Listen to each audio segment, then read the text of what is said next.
Hello, good morning, children. Welcome you all again in the social science class.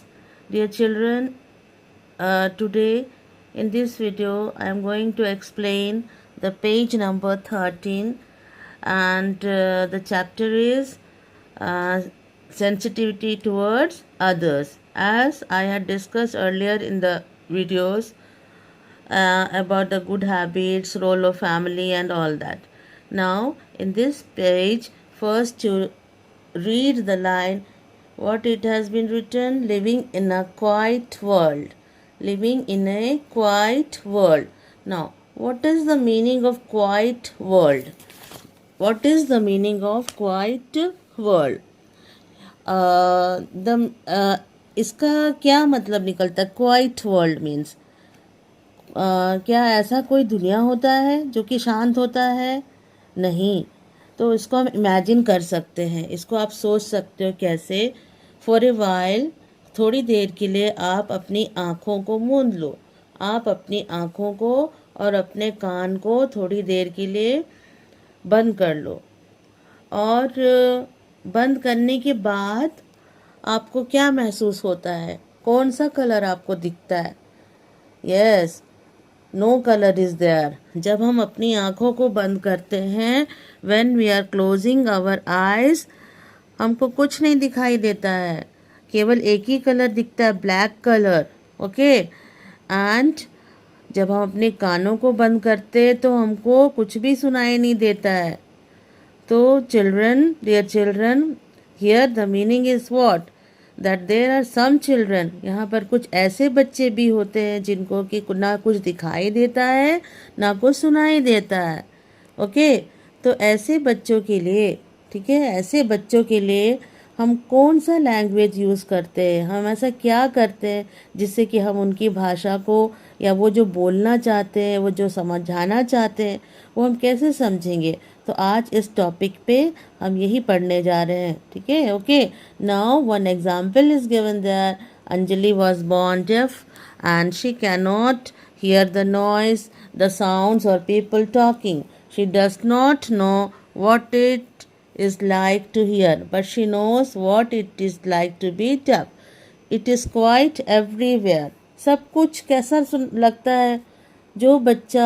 जिस बच्चे को ना दिखाई देता हो ना सुनाई देता हो, उसके लिए तो उसकी दुनिया कैसी है बेटा? उसकी दुनिया कैसी है? शांत है, क्वाइट वर्ल्ड। कान को जब हम बंद कर लेंगे तो हमें कुछ नहीं सुनाई देता है, आंखों को मूंद लेंगे तो हमें कुछ दिखाई नहीं देता है, ठीक है। तो ऐसे बच्चे के लिए स्पेशल हम लैंग्वेज यूज़ करते हैं, और उसे समझाने के लिए, हियरिंग इम्पेयर्ड हो चाहे विजुअल इम्पेयर्ड हो। विजुअल मतलब जो दिखाई नहीं जिसे देता है, और हियरिंग जिसे सुनाई नहीं देता है। तो ऐसे बच्चों के लिए हम यूज़ करते हैं साइन लैंग्वेज। कैसे बच्चों के लिए? हियरिंग इम्पेयर्ड, जिसे सुनाई नहीं देता, और जिन बच्चों को, और जिन्हें दिखाई नहीं देता है, विजुअली इम्पेयर्ड। ओके। तो समझ में आया सबको? It is the pictures of, see the pictures of sine language. Okay. And different alphabets are given there, A, B, C, D, and with the help of fingers, or with the help of you see letters and a finger spelling, we are going to explain, or you can explain with the help of these letters, to whom? To the hearing impaired or the visually impaired children. आपने news में भी देखा होगा ना, news में भी देखते हैं हम लोग कि जो बच्चे इस तरह से होते हैं उनके लिए स्पेशल न्यूज़ होता है, ठीक है, जिसमें कि इस तरह इशारों से लोगों को समझाया जाता है। So what is the topic today? Sign language. What is the topic today? Sign language. What you have to do? You have to draw this diagram in your copy. Okay. And then I will give you some sentences. Some sentences like, for example, I love my mother, I love my father, I love my country. So अब इन letters को, इन words को letters से आपको words बनाने हैं और words से आपको क्या प्रयोग करना है, इन सिंबल्स को यूज़ करते हुए एक्टिविटी करना है। एक्टिविटी हाथ से इशारों से आपको क्लास में आकर के सबके सामने एक एक करके आपको क्या करना होगा, आपको इन लेटर्स को, इन अल्फ़ाबेट्स को, इन सिंबल्स को यूज़ करना होगा।